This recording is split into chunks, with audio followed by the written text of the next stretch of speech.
Also this, can you explain why the false allegations like the ones that Trump peddles about the Mar-a-Lago search are so dangerous and how it threatens actual law enforcement? Well, they absolutely are dangerous and they're irresponsible. I mean, first of all, what Trump said, claiming that the FBI agents were looking to assassinate him, is one, utterly false. The things that he was citing, incorrectly and inaccurately, by the way, are part of every single briefing prior to a search warrant, prior to an arrest warrant.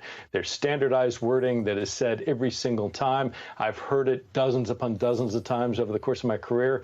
And beyond that, what Trump said and what was put into filings by his attorneys misconstrued that deadly force policy. And the problem isn't so much that, he immediately turns to try and fundraise from it. The problem is he's doing what authoritarians around the world do. He is casting his opponents as these, in flowery, horrible terms, as people out not just to get him, but to kill him. And part of the dark reason to do that is if and when he returns to power, he has normalized this image to provide a justification to go out and investigate people, to go out and round up people he's called vermin.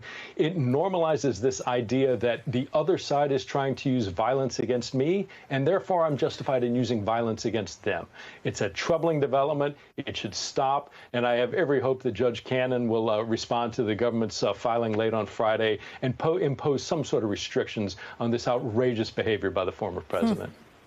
Let's turn to Trump's criminal trial, the current one in New York. I mentioned James Comey earlier, and he has been outspoken about what he feels the verdict will be. Take a listen to what he says.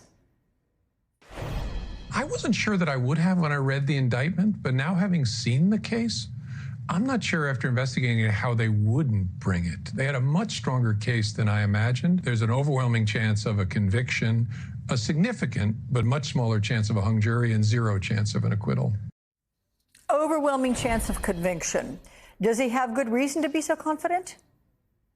Well, look, I think former Director Comey is an accomplished prosecutor, an accomplished attorney, and I wouldn't want to bet against him. I do agree with him that I think the chance of an acquittal is zero. I think it is overwhelmingly the case that at least one, if not all, of the jurors will feel that the prosecution has demonstrated beyond a reasonable doubt that Trump is guilty. Of course, we are not in the minds of any of those jurors. We do not know what they're thinking. We do not know what their conversations are going to be during deliberations. And again, remember, the burden is on the prosecution to establish unanimously to each and every juror that there are facts beyond a reasonable doubt that Trump committed these crimes. It's an importantly strong and high bar.